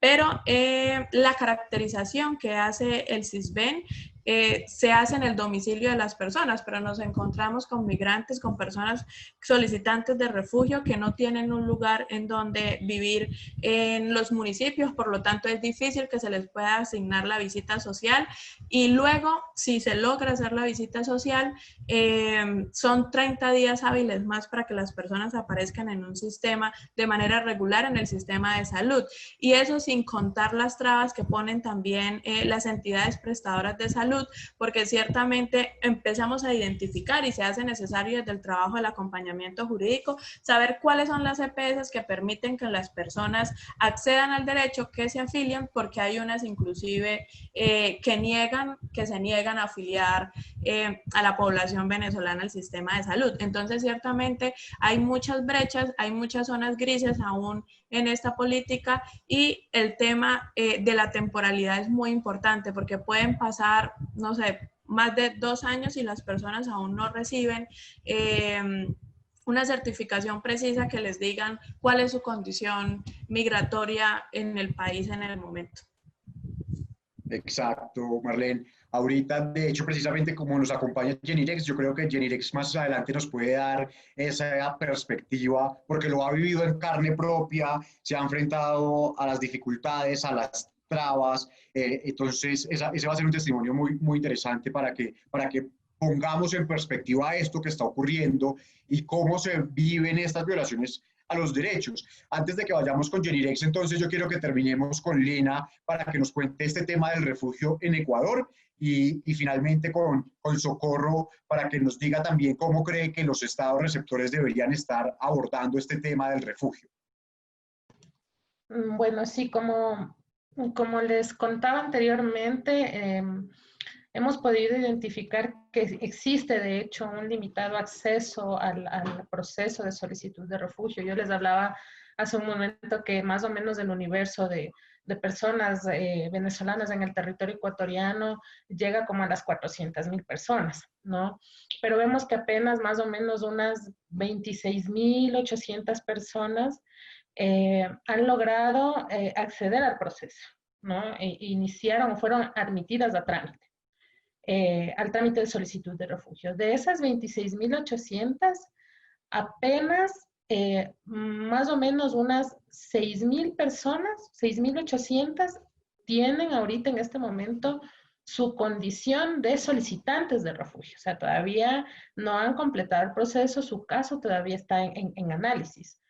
Y de estas 6,828, solamente 284 han logrado obtener el estatus de refugio, es decir, que son refugiados reconocidos. Entonces, de un universo de 400,000 a solamente 284, pues esto nos dice que en efecto, todo lo que consideran, todas las consideraciones que existen en estos instrumentos internacionales y específicamente en la Declaración de Cartagena del 84, no se están aplicando, ¿no? Y esto también sucedió en su momento con población colombiana víctima del conflicto armado.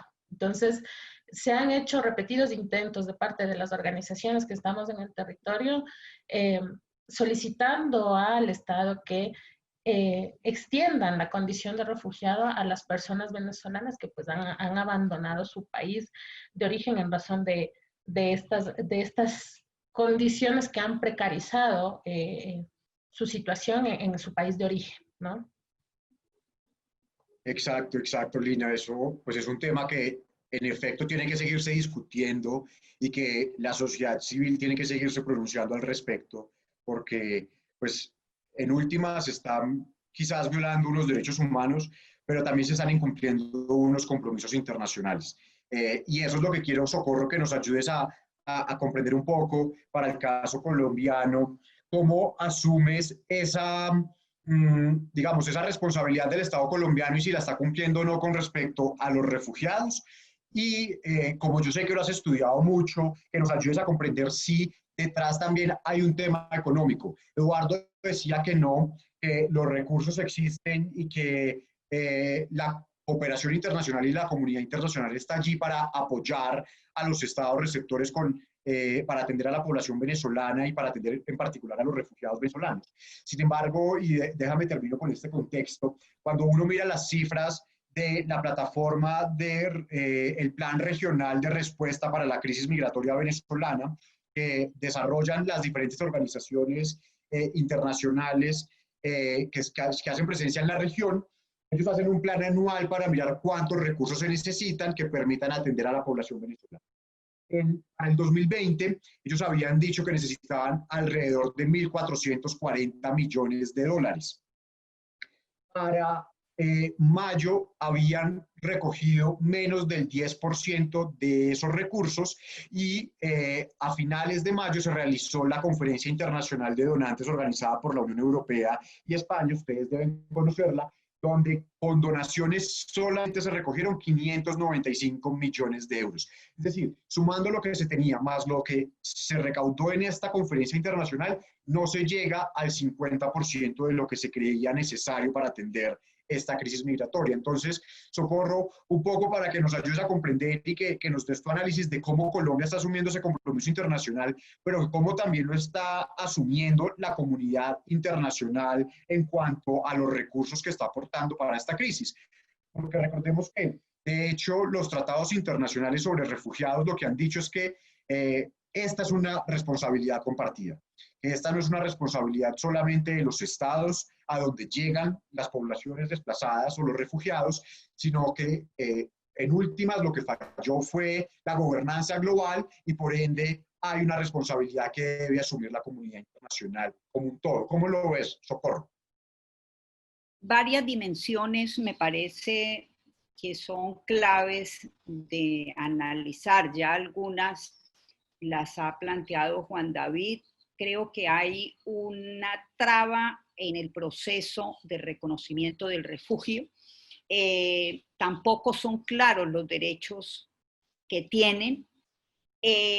Hay una percepción en Colombia, prima la idea de que este es un asunto transitorio y que hay que hacer atención humanitaria, unos comedores, unas cosas de emergencia, pero no pensar en formas de inserción que garanticen derechos, oportunidades, y me parece que eso afecta muy profundamente el tipo de posibilidad de ejercicio pleno de los derechos y de aplicación de un concepto más amplio que introdujo la Declaración de Cartagena en 1984, que amplió el carácter de refugio a quienes fueran afectados por conflictos internos, que estuvieran enfrentados a violaciones de sus derechos,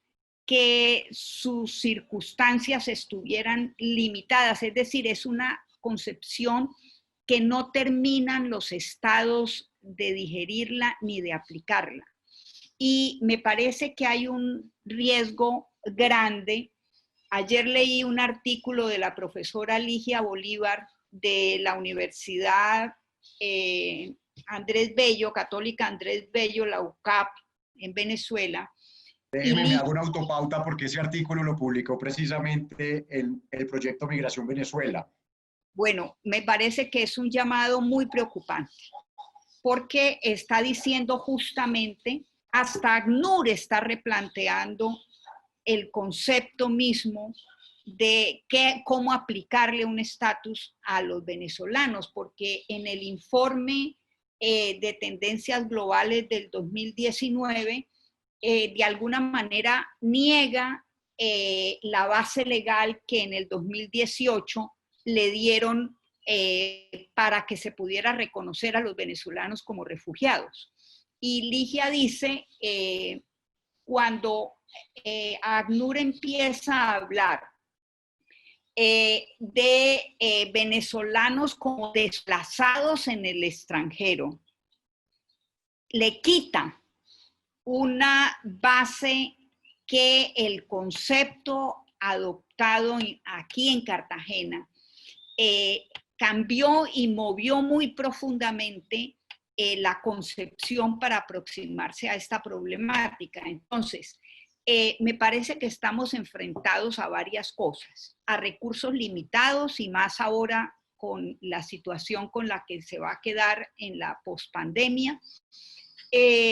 Estamos en el caso colombiano, que si bien fue el país que se abrió un poco más a darle reconocimientos y tuvo al comienzo una, con las medidas que se tomaron de que los hijos de venezolanos que nazcan en Colombia tienen nacionalidad, que encontrar formas de ir regularizando la situación. Sin embargo, esa estrategia ante la perspectiva de que esto es de corto plazo. Si se cae Maduro, todo queda resuelto. Pero esto es más complejo. Reconstruir Venezuela va a llevar décadas probablemente y va a implicar conflictos y va a implicar una serie de situaciones y la región no está viendo ni la problemática en Venezuela ni está aplicando a fondo el concepto que se aprobó en Cartagena sobre el refugio, y me parece que eso está viéndose en la afectación directa de ejercicio de derechos para los venezolanos y en las posibilidades reales de una inserción a fondo de poblaciones en los sitios donde llega. Creo que desde la sociedad civil hay que hacer un gran esfuerzo para tomar este tema, insistir en una mirada mucho más proactiva y no simplemente humanitarizar el conflicto y llamar solo a acciones de emergencia. Gracias, Socorro, y con todo este contexto que nos han dado ustedes y esta discusión que hemos tenido con respecto a la condición de refugiados, yo quiero darle la bienvenida a Yenirex Balbuena, que como les decía hace un momento, pues ha vivido esto de lo que hemos estado hablando en carne propia.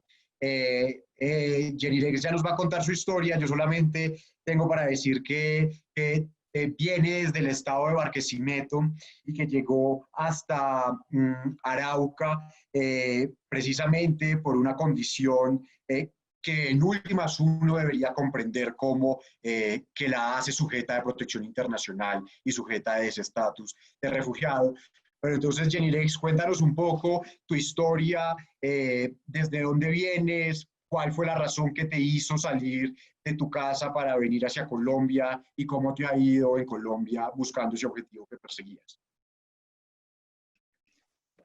Hola, mi nombre es Yenirex Balbuena, tengo 32 años, soy venezolana, vengo del estado Lara, Barquisimeto, tengo 4 niños, el cual el menor presenta síndrome convulsiones.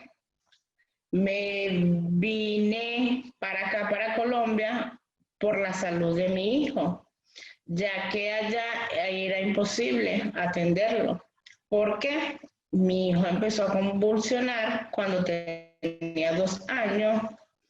Yo lo llevo al médico allá en Venezuela, lo examinan todo, no le mandan ningún tratamiento, me lo devuelven. En el 2019 tuvo otra convulsión que fue por hipoglicemia, una baja de azúcar.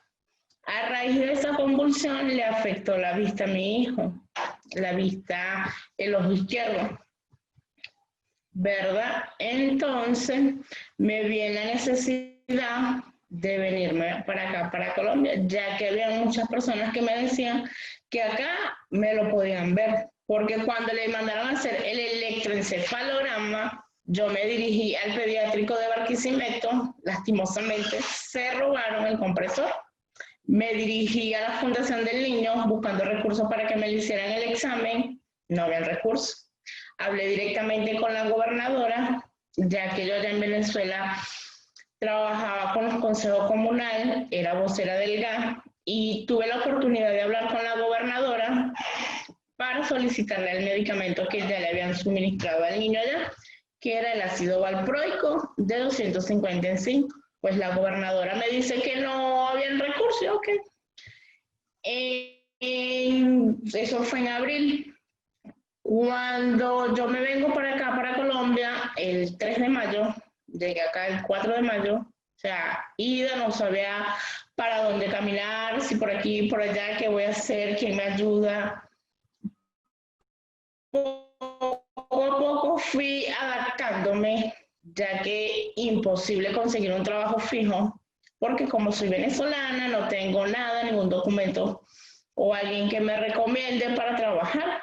Me tocó vender caramelos en la calle con mi hijo. Cuando llegué aquí, bueno, vender caramelos con mi hijo, llegué en pleno invierno, me llevé muchos palos de agua con mi hijo, escondita en cada rinconcito para no mojarlo, que tampoco es lo correcto andar con él trabajando, pero no tenía, o sea, no sabía nada, inocente, nada.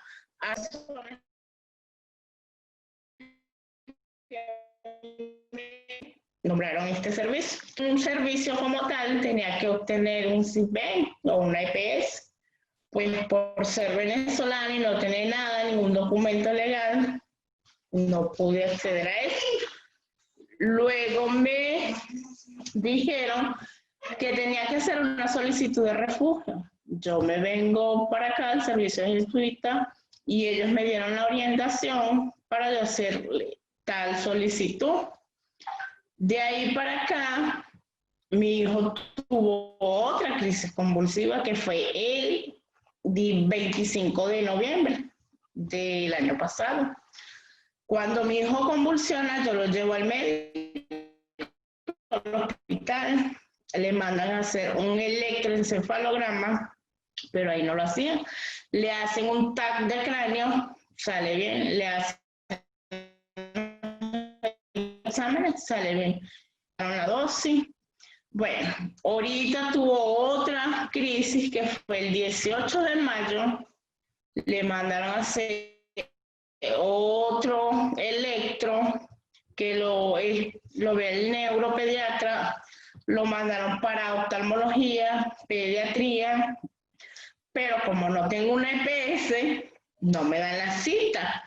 Pues la doctora actriz muy amablemente me ayudó a hacer una tutela. Ya he estado apoyando para hacerle los exámenes al niño, ya que él me dice que por cuestión de la pandemia anda buscando qué empresa le puede hacer ese examen al niño, ya que lo más ideal, según el doctor Carlos, de la unidad administrativa, era llevarlo a Bucaramanga o a Bogotá. Pero como estamos en plena pandemia, es imposible, entonces tengo que esperar. Bueno, esa es un poquito de mi historia. Y bueno, gracias al servicio de Jesuita que me invitó a este espacio para compartir mi historia con ustedes y a contarle un poquito más todo lo que he pasado acá con mi hijo, con mi esposo, ya que es fuerte porque yo tengo más hijos, tengo a mi mamá en silla de ruedas y aquí lo que yo hago es tapamoto y carro para yo poderle mandar dinero a ellos. Jenirex, y ven, te Ya que mi mamá pregunto por cómo ha sido este proceso aquí. ¿Tú solicitaste refugio en Colombia o cómo iniciaste el trámite para eventualmente registrarte al sistema de salud colombiano, que es lo que no has podido tampoco y por lo cual tu hijo no ha podido recibir las atenciones?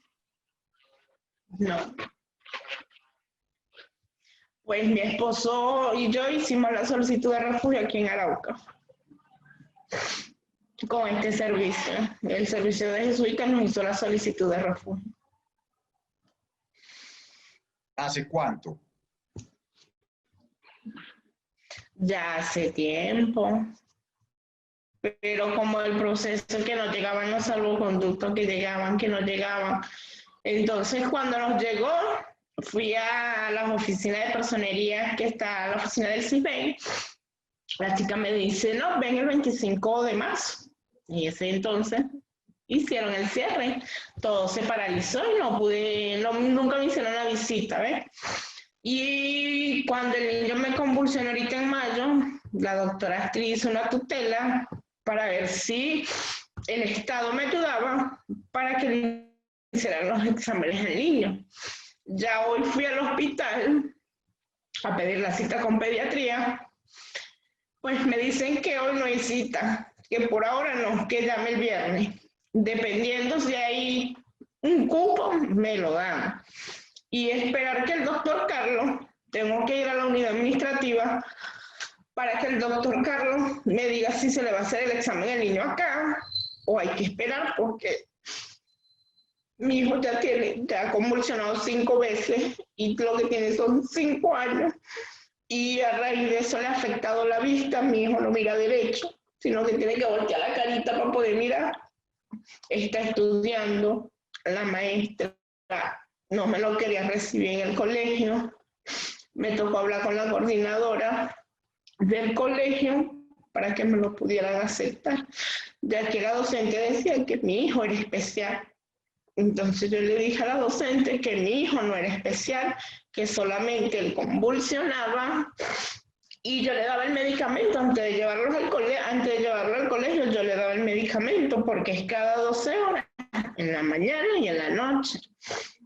Ya mi hijo está estudiando, lo único es eso, que no le han hecho el examen, que desde estando en Venezuela también se lo mandaron a hacer, pero por cuestiones de dinero allá no se lo pude hacer, porque yo ya trabajaba, era vendiendo caramelos en las rutas, ya que soy la única hija que le queda a mi mamá. Mi mamá es discapacitada, tiene el miembro inferior izquierdo imputado y me está cuidando a mis hijos. Al mayor, porque los otros dos están con el papá. Entonces yo de acá, yo tapo moto, tapo carros, si es de ella cortar un monte yo lo hago, mi esposo igual. ¿Para qué? Para yo ese dinero agarrar un poquito para mí y lo demás mandárselo a mi mamá, ya que ella lo cuenta. Tiene más hijos, sí lo tiene, pero ninguno la llama, la que está pendiente de ella soy yo. Y mi esposo, bueno, él trabaja, igual que yo, tapando motos y carros, que si le sale vecina, vengo para que me pinte el bypit. Y bueno, gracias a este servicio de jesuita, le entregó un proyecto para trabajar, pero todo eso es un proceso lento porque, o sea, ya tenemos la maquinaria, lo que nos falta es la materia prima, pero por cuestiones de dinero, lo que hacemos tapando moticarros, no me lo va a creer, muy poquito, y tengo que estar comprándole los alimentos al niño. El remedio no, porque yo voy para Meridiano 70 y me lo dan, pero sí, ha sido bastante fuerte. Claro. Y te iba Si a tienes otra preguntar, pregunta. sí, te quería preguntar, Jenirex, cuéntanos un poquito ese emprendimiento que van a montar para el cual ya tienen la maquinaria, de qué se trata y qué materias primas les están haciendo falta ahorita.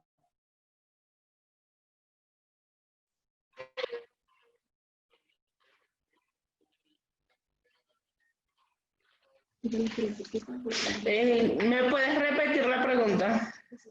Claro, te preguntaba Jenirex por el emprendimiento que quieren montar ahorita, que nos decías que ya tenías la maquinaria, pero que todavía no tenías la materia prima. Sí, ¿De o qué sea, mi se trata ese esposo hace emprendimiento? empanada. Mi esposo hace empanada, ahorita va a aprender a hacer la masa para hacer tequeño, porque sale más económico hacer uno la masa y uno echarle el relleno para vender el tequeño, hacer las empanadas, arepas, pero no tenemos la comida pues, como para empezar. Por temas que o de verdad lo que se hace parqueando para pagar el arriendo, para medio comer un poquito. Tengo más de 2 meses que no le mando dinero a mi mamá por lo mismo. Y estando ya con mis hijos se me es imposible. O sea, aquí lo que yo gano son 10, 12 mil pesos diarios. Ni que, o sea, sí, no es que no tengo 2 meses que no le mando porque es imposible. Gano 12 mil. Tengo que pagar 8 mil de arriendo. Me quedan 4 mil. Que, o sea, he tenido el apoyo como hay una muchacha que adopté, se llama Jorgeli Montilla, y un abuelo que también adopté. O sea, somos como una familia de venezolanos y todos ponemos un poquito para poder desayunar, almorzar y cenar. ¿Ves? Pero ahorita estamos parados es por eso, porque ya tenemos la maquinaria, nos falta que comprar que si la harina, el aceite, el relleno para la salsa, todas esas cosas. Pero esperemos en Dios, el tiempo es de Dios, Él tiene el control de todo. Claro. Y Jenirex, te quería preguntar lo último con respecto a esta situación de los documentos para que puedan atender a tu hijo. Porque entonces nos mencionabas que el Servicio Jesuita de Refugiados te ayudó a solicitar el refugio, que se demoraron unos meses desde la Cancillería para enviarte primero el salvoconducto, que ahorita estás pues, esperando durante ese trámite que acepten o no la condición de refugiado. Pero quería preguntarte si, por ejemplo, con este salvoconducto, ¿qué te han dicho en las EPS cuando has querido ir a inscribirte para que puedan atender en el sistema de salud a tu hijo? Eso por un lado. Y por otro lado, ahorita con la tutela, si la respuesta del juez no ha permitido tampoco que te vinculen a una EPS y que atiendan en últimas a tu hijo. Bueno, con lo del salvoconducto, ahí a personería, o sea, no están atendiendo. Entonces, hay que esperar. Porque primero ahí tienen que hacerle una visita a uno en la encuesta y no hay gente trabajando. Con respecto a la tutela, todavía no han dado el fallo. Solamente dieron una medida de protección al niño mientras dan el fallo de la tutela.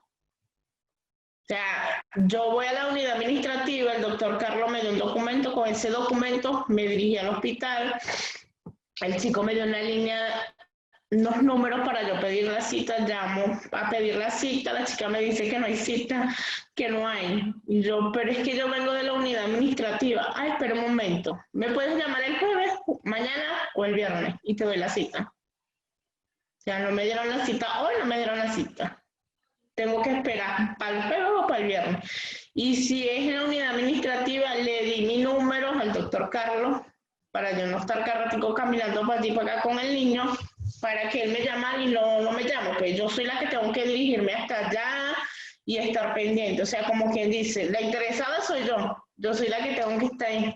Porque si yo les dejé el número de teléfono, lo ideal es que, señora Yanire, no se pudo, no conseguimos nada, pero estamos intentando tan siquiera. Pero, o sea, no, tengo que estar yo en la calle, atrás de ellos. Claro, está también esa angustia de no saber si van a atender o no van a atender. Y es la angustia porque ya ha tenido 5 convulsiones y mi hijo lo que tiene son 5 años. Y vive, ¿Cómo se llama tu hijo, está Yamilex? pequeño, pero él, William Ricardo, Pues él tiene Yamilex, 5 años, pero él sabe, él me dice, dime. dime, mi hijo tiene 5 años y él me dice, mamá, ¿cuándo me vas a poner los lentes? Mamá, ¿cuándo me vas a llevar al médico para que me haga el examen? O sea, ya él tiene 5 años, pero él sabe. Entonces, me quedo sin palabras, porque ¿qué le puedo decir? Esperar, hijo, tenemos que esperar más tiempo, mamá. ¿Hasta cuándo voy a esperar? Yo quiero que me hagan eso rápido. Con solo 5 años, ¿qué le puedo yo decir? Es fuerte porque me ha tocado muy fuerte, más que todo con el que es más pequeño, ya los otros están más grandes y no tuvieron ninguna dificultad cuando nacieron ni nada. Solamente él que a raíz de una fiebre que se le pasó, y empezó a convulsionar.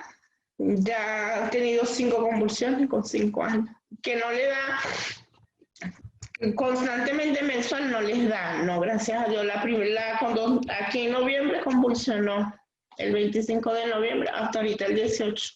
Y convulsionó fue por el medicamento, porque a medida que él va creciendo va aumentando de peso y hay que aumentarle la dosis. Claro. Pues ¿Otra Yamilex, pregunta? no, yo lo que te quería decir es que esperamos que las autoridades y que el Dios en el que vos crees también actúen lo antes posible, porque sabemos ese sufrimiento que es una mamá ver a su hijo padeciendo una enfermedad y sintiendo que nada de lo que haga está en últimas resolviendo ese problema cuando las autoridades de los países no han cumplido con su mandato legal de garantizar la salud y especialmente garantizar la salud de los pequeños y de los menores de edad que son sujetos especiales de protección.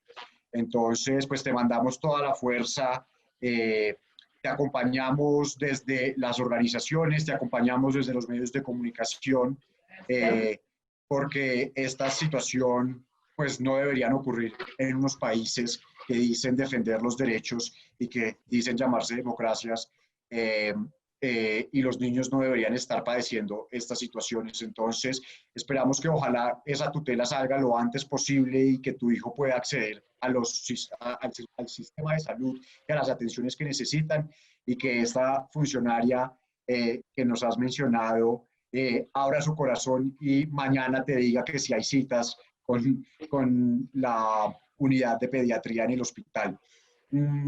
Y te agradezco mucho por contarnos esta historia, y a todos los que nos están acompañando, antes de que terminemos, quiero invitarlos a que si tienen alguna pregunta adicional, nos la manden allí por los comentarios del Facebook Live, para que nosotros la planteemos. Mientras tanto, yo quiero que terminemos con una ronda de conclusiones de cada uno de los que nos acompañaron, sobre esta situación del refugio y de los migrantes y la situación en las fronteras colombo-ecuatoriana y colombo-venezolana.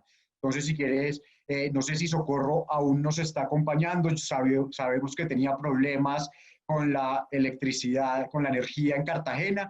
Si nos está acompañando, podemos empezar primero con ella antes de que estos problemas de los servicios públicos la desconecten, y ya terminamos también con el conversatorio. Sí, en efecto, estamos aquí en la costa Caribe con problemas de energía eléctrica. Muchas gracias a todos por todo lo que hacen, por los esfuerzos que, si los logramos articular y si logramos tender puentes y reforzar nexos positivos entre Colombia y Venezuela, entre Colombia y Ecuador, estamos multiplicando las posibilidades de que estas personas que hoy se enfrentan a una situación tan compleja puedan tener el derecho a encontrar refugio, a encontrar alternativas y oportunidades. Me parece que desde los dos documentos que el Servicio de Jesuitas para los Refugiados han elaborado, hay muy buenos datos y miradas y testimonios de la problemática tan compleja que se está agravando con la pandemia, pero que también se estaba agravando antes de la pandemia, porque ha surgido una xenofobia que hay que desterrar. Creo que ese sentimiento hace daño no solamente a las personas en condiciones de refugio y de migración, sino que le hace daño a países como Colombia, como Ecuador, como Perú, como Chile, que han vivido el aumento de ese sentimiento que responsabiliza a los más vulnerables de situaciones dramáticas. Me parece que ahí las sociedades y los que están haciendo un gran esfuerzo de apoyo a las personas con mayor vulnerabilidad deben estar rodeadas, ojalá, de autoridades locales que tienen que hacerle fuerza a esta problemática, y que multipliquemos también la capacidad de incidencia sobre sectores importantes de la comunidad internacional que tienen que atender y apoyar las iniciativas para hacerle frente a esta problemática. Gracias a todos por todo el esfuerzo, y multipliquemos esos nexos positivos que redundan en la posibilidad de que estos seres humanos, hoy son venezolanos, muchas veces han sido colombianos, tengan los derechos que les corresponden. Buena tarde para todos. Muchas gracias, Socorro, y por supuesto que todos tenemos esa intención de unir esfuerzos por ese mismo objetivo. Eduardo, tu mensaje final y de conclusión. No, agradecido también en la misma línea de Socorro, creo firmemente en las capacidades de nuestra gente, en las capacidades también de nuestra gente de frontera. Creo en esa frontera solidaria desde la cual es posible articular una frontera que efectivamente se ha enfrentado a una gran escasez de recursos, de posibilidades, de muchas trabas que le ha impedido su pleno desarrollo, florecer como debería florecer, para que todas las comunidades que vengan de aquí o de allá, como decía el título de este conversatorio, ni de aquí ni de allá, de donde vengan puedan encontrar soluciones a sus problemas, a su situación, y tener una vida digna. Y bueno, aclarar que cuando hablaba de los recursos, no estaba hablando de recursos solamente desde el punto de vista de la financiación internacional y de los que tenemos acceso, o que se podría tener acceso de manera inmediata, sino la necesidad de articularnos todos nosotros para que haya muchísima más voluntad de la que hay en este momento, y más en un contexto de un mundo que se va a enfrentar a un post-COVID, con la gran incertidumbre que eso va a generar a nivel mundial de manera económica. Entonces, yo creo firmemente en que si nosotros nos articulamos como sociedad, si los estados asumen su responsabilidad consagrada tanto en el derecho internacional como en las respectivas constituciones de los estados, para que toda esta situación sea atendida como debe ser y pueda haber una respuesta unitaria, sociedad civil y Estado, frente a situaciones como la que Jenny, y le agradezco muchísimo que ella, su intervención, de verdad, todo lo que nos narró, como la que Jenny nos compartía, esto no debería seguir ocurriendo. Esto no debería ocurrir. Tan sencillo como eso. Porque existen las posibilidades, como ella misma lo ha dicho. Están los médicos, está la posibilidad. Ella se desplazó, ella se pasó hasta otro país para atender a su hijo. Y por una cuestión legal, un prurito, hay de un papel que te falta, no tiene la atención que su hijo necesita, que es indudablemente no solamente un derecho, sino también es una atención básica para la realización de la vida de este niño. Por eso que la ley, el sábado, el sábado no se hizo para el hombre, sino el hombre para el sábado. O sea, no podemos sentir que la ley y las legislaciones son un corset que nos impide la construcción de humanidad, tanto en nuestras fronteras como en nuestros países. Y yo creo que si de este conversatorio surge pues ese deseo y las personas que nos están escuchando se quieren articular para que esto siga adelante, para que sigamos construyendo humanidad con pandemia, sin pandemia, con movilización de aquí, de allá, de donde venga, pues esta es la oportunidad para hacerlo, no podemos esperar más. Entonces, de verdad, muchas gracias por el espacio y bueno, que Dios me lo bendiga. Muchas gracias, Eduardo.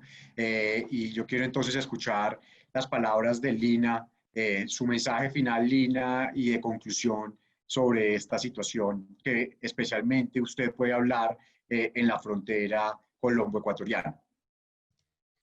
Sí, bueno, yo quisiera quizás rescatar tres cosas, ¿no? Primero, que se hace necesario evitar la incidencia y la incidencia a todos los niveles, y una incidencia que permita o que promueva el pensar en la formulación de una política pública más inclusiva, ¿no? Que se piense desde la realidad de las personas que están en situación de migración forzada y que no necesariamente dependa de las voluntades políticas, porque es algo con lo que nosotros nos hemos encontrado en este punto de frontera, ¿no? También es importante apuntar al fortalecimiento de las capacidades locales, ¿no? Y de las capacidades comunitarias.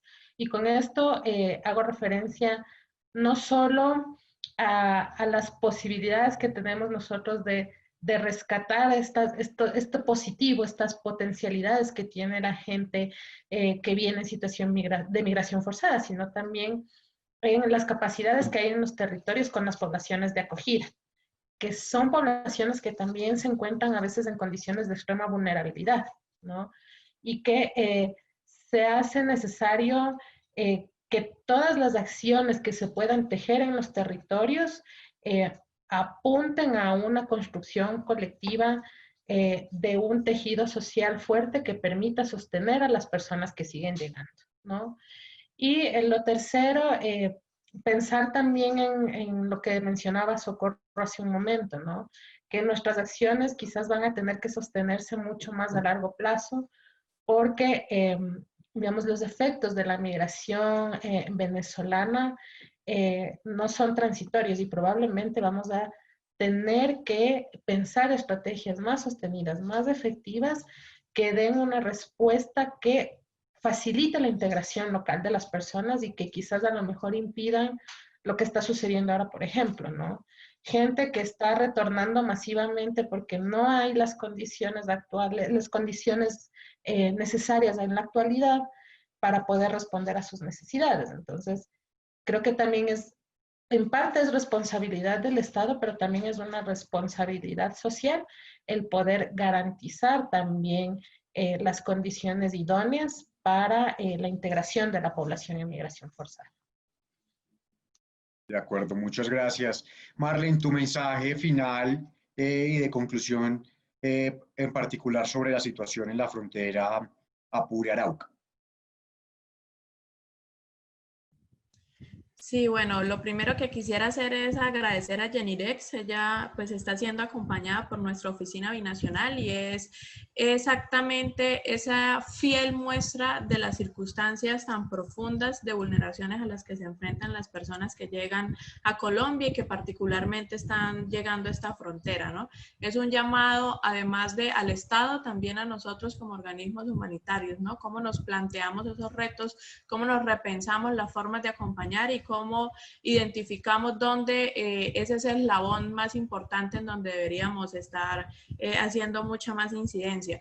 En definitiva, esa historia de Jenirex nos demuestra que el aparato estatal en Colombia tiene profundas deudas frente a la garantía de derechos humanos para sus habitantes.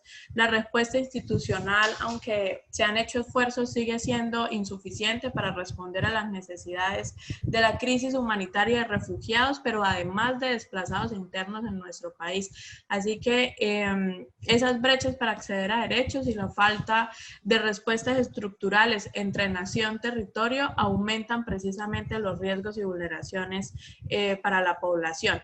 Por ello, es un llamado también al Estado acerca de la necesidad de diseñar mecanismos e instrumentos jurídicos y políticos reales y específicos que aseguren acciones complementarias y oportunas de tal forma que se garantice el goce y acceso efectivo a los derechos de la población refugiada. Y como decía Lina, me sumo también a que además se suma un reto más para nosotros como sociedad, ¿no? Y hay un reto muy importante en el que jugamos un papel fundamental y es cómo generamos también espacios de promoción, de prevención y de acogida que favorezcan la integración local.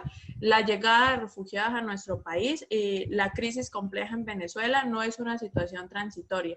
Las personas que están llegando a nuestros territorios tienen una vocación de permanencia y en esa medida debemos seguir pensándonos los planes de acompañamiento, ¿no? No solamente desde la atención de la emergencia y la respuesta paliativa, sino desde respuestas profundas e integradoras que le permitan a las personas realmente acceder a sus derechos en todo el margen amplio de la palabra. De acuerdo, Marlene, muchas gracias. Y Jenirex, yo no sé si tú tengas un mensaje final que quieras dejarnos y que quieras dejarles también a las autoridades con las que has estado tratando todos estos meses para que humanicen ese trato y para que, como decía Eduardo, comprendan que es que todos somos una misma humanidad y que aquí los derechos no están creados para unos o para otros, sino que están creados para que podamos vivir bien como seres humanos en un mundo que conectado, que ya no podemos evitar, en un mundo que cada vez cree y tiene menos fronteras. Entonces, no sé si tengas un mensaje final ya para despedirnos.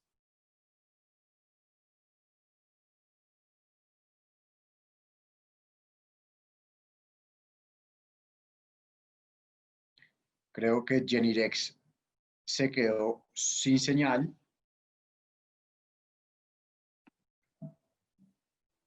Ahí está. Jenirex, tienes el micrófono apagado. No, muchísimas gracias por su... ¿Ya? Te escuchamos. Bueno, muchas gracias por este espacio, por haberme escuchado.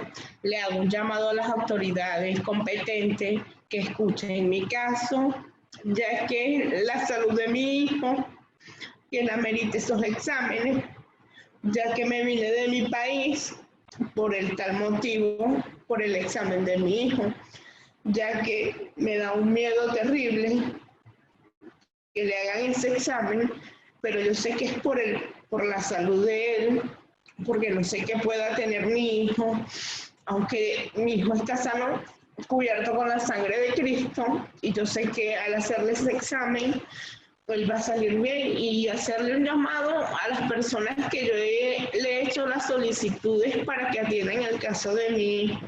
y agradecerles al Servicio Jesuita por esta invitación y a ustedes por escucharme.